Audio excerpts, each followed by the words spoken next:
Gandang gabi, kasama mo pa rin na DJ B-Boy Bibo para pa rin sa ating BB Time. At hi sa'yo nakasalukuyang napapakanta ng Dear Bianan.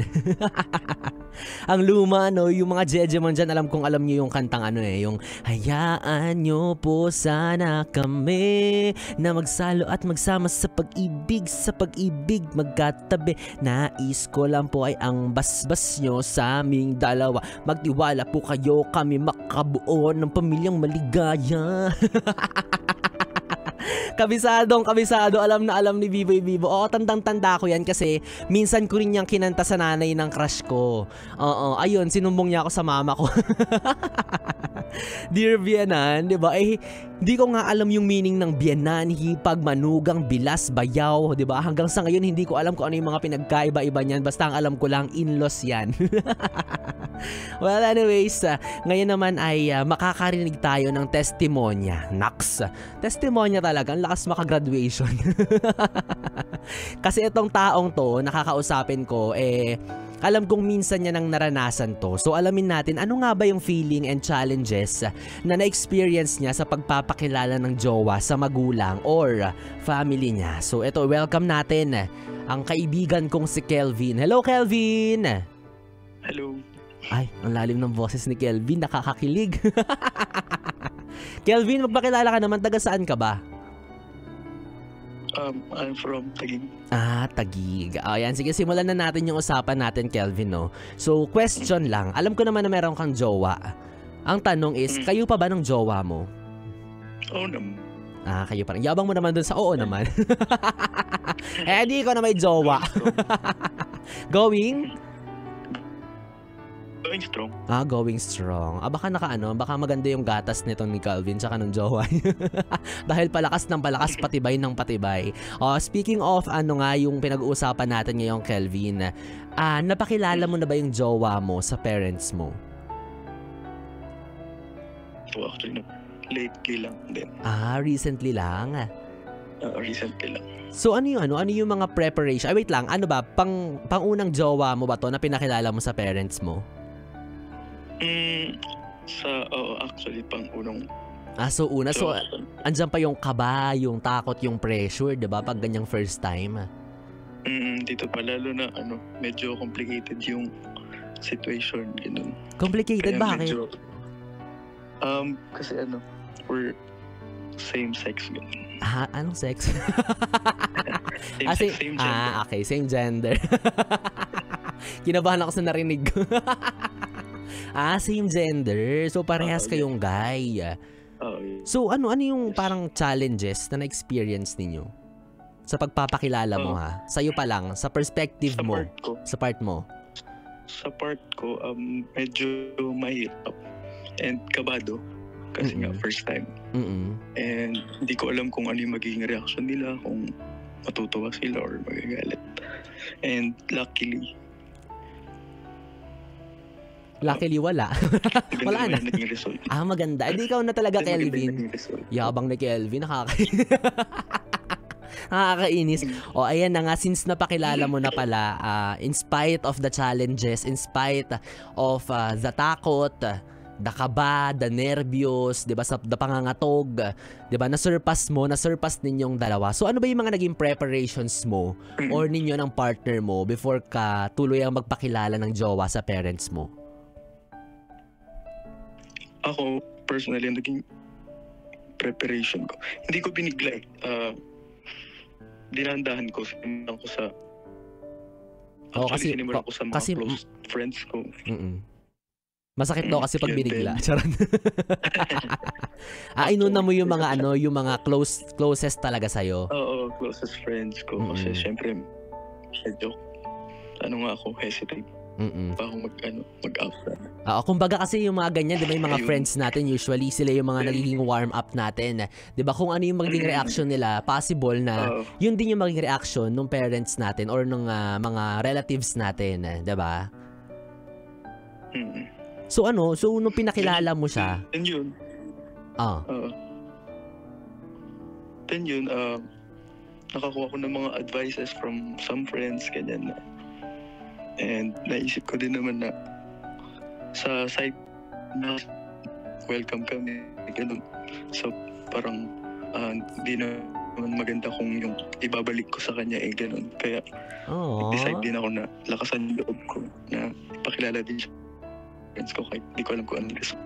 Ayun, ganun. Nakakatuwa naman no, na to si Kelvin is gusto niyang ma-reciprocate kung ano yung pinaparanas ng partner niya sa kanya. Kaya ang ginawa niya is pinakilala din niya since legal nga sila doon sa side nung jowa niya. Tama ba, Kelvin? Yes, tama. Tularan nyo si Kelvin, may paninindigan, may tapang, may lakas ng loob. Jowa reveal daw, sabi ni Kuya Joshua. Next time yung jowa naman ni Kelvin yung kakausapin natin. POV naman nun. So yun na nga, so napakilala mo na. So ano ba yung mga una nyong ginawa, or I mean, unang ginawa nung jowa mo or mo nung time na eto na, yung pinapakilala mo na siya. Syempre, approach na yung yung jowa mo dun sa mga magulang mo, di ba? Ano yung mga una nyong ginawa? Syempre dapat, di ba, magbe-bless, ganyan. Oo. Tapos in-introduce mo ba siya or siya na bahala nag-introduce sa sarili niya? Prior pa nun, kinausap ko na yung parents ko na ganito, ganyan. Tapos natuwa naman ako kasi yung parents ko, sila din nag-i-insist na, pakilala mo na, mo ganun. So hindi na rin masyadong naging mahirap for you na gawin yon kasi meron ng encouragement, meron ng basbas kumbaga from your parents. Ang swerte naman ito ni Kevin. Ang swerte niya, no? Kasi bihira yung ganyan, yung same gender.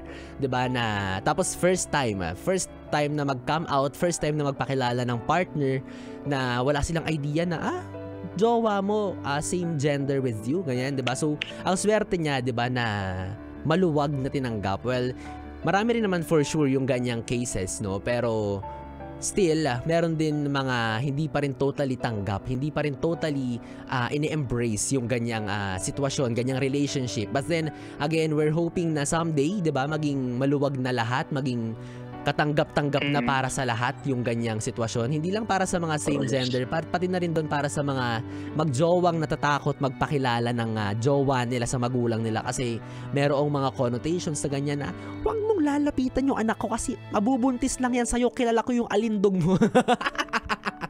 Di ba? May mga ganong senaryo din talaga. So, ayun nga, going back sa'yo, Kelvin, ano yung feeling after mong mapakilala yung jowa mo sa parents mo? Siyempre masaya. Kasi both ng alam ng parents namin, family namin, yung sa amin. And yun lang, masaya talaga. Iba yung feeling. Parang sobrang malaya ka na na-express mo na yung totoong ikaw, yung totoong gusto mong iparamdam dun sa taong mahal mo. Anong takot.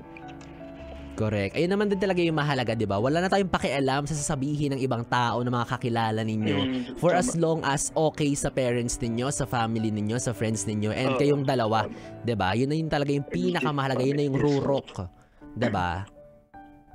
So yan, thank you so much, Kelvin. Maraming salamat sa pag-share ng iyong love story at kung paano mo ipinakilala yung jowa mo sa parents mo. Na-inspire kaming lahat. And ako, na-inspire din ako magpakilala na ng jowa sa parents ko. Pero unfortunately, wala pa pong jowa si Biboy Bibo. Looking for ipapakilala. So yan, maraming salamat, Kelvin. Ayan, hindi na siya nagsalita. Nahimatay si Kelvin sa kaba. Diba? So alam niyo na, for sure, hindi lang si Kelvin yung nakaka-experience ng ganyan. And up till now, marami pa rin yung nahihirapan, nagtatry, nag-iipon ng lakas ng loob na magpakilala ng jowa. Diba? Mga hirap pa rin kasi kagaya niyan. Diba? Minsan may gender involved, may gender conflict. Kasi minsan hindi naman talaga din lahat ng magulang yan ay open na sa ganyang setup, ganyang sitwasyon. Diba? So may mga nahihirapan pa rin talaga na kahit gustong-gusto nilang ipakilala yung partner nila, kahit sobrang determinado sila, lakas ng loob, inipon lahat ng tapang, pero alam nila na hindi magiging maganda yung outcome kapag binigla or kapag sinabi na nila doon sa parents nila. So up until now, nagtatry pa rin. O hindi naman kaya sa ibang perspective sobrang stricto yung magulang, sobrang mahigpit, sobrang pinagbabawalan. Kasi naman ate, kung 15 years old ka pa lang tapos jumojowa ka na. Kahit ako magulang mo, tatampalin ka din.